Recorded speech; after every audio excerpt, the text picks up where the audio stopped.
Breaking news చూస్తున్నాం. వినుకొండ వెళ్తున్న AP మాజీ సీఎం జగన్ కాన్వాయ్ను పోలీసులు అడ్డుకున్నారు. ఆయనతో పాటు బయలుదేరిన వైసీపీ నాయకుల వాహనాలను నిలిపివేశారు.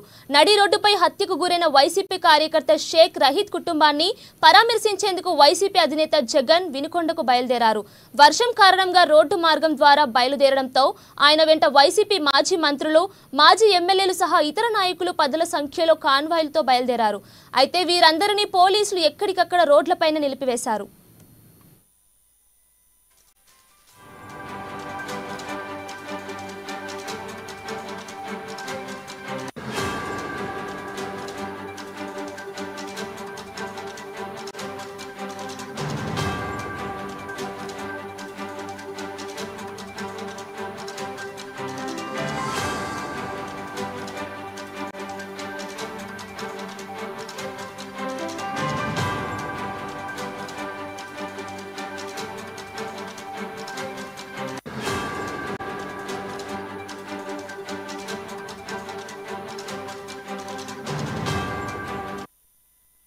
వినుకొండ వెళుతున్న ఏపీ మాజీ సీఎం జగన్ కాన్వాయ్ను పోలీసులు అడ్డుకున్నారు.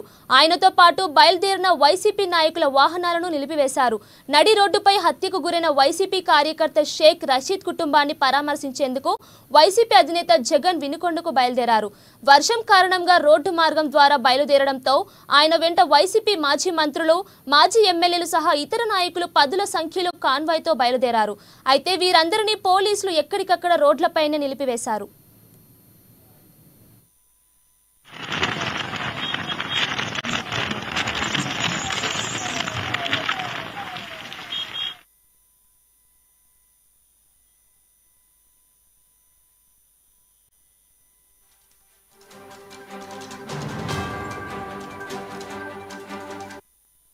ఇక వినుకొండలో 144 సెక్షన్ అమలులో ఉండటంతో ఎలాంటి ర్యాలీలు, ప్రదర్శనలకు అనుమతి లేదు.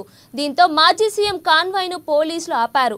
ఆయనతో పాటు వినుకొండకు బయలుదేరిన వైసీపీ నాయకుల వాహనాలను తాడేపల్లి, మంగళగిరి, గుంటూరుతో సహా పలు ప్రాంతాల్లో పోలీసులు అడ్డుకున్నారు. పోలీస్ సెక్యూరిటీ నడుమ జగన్మోహన్ రెడ్డిని మాత్రమే అనుమతించడంతో ఆయన మరొక వాహనంలో బయలుదేరారు. ఇక దీనిపై గుంటూరు ఐజీ సర్వశ్రేష్ఠ త్రిపాఠి స్పందిస్తూ వినుకొండలో 144 సెక్షన్ అమలులో ఉందని, ఎలాంటి ర్యాలీలకు, ప్రదర్శనలకు అనుమతి లేదని తెలిపారు.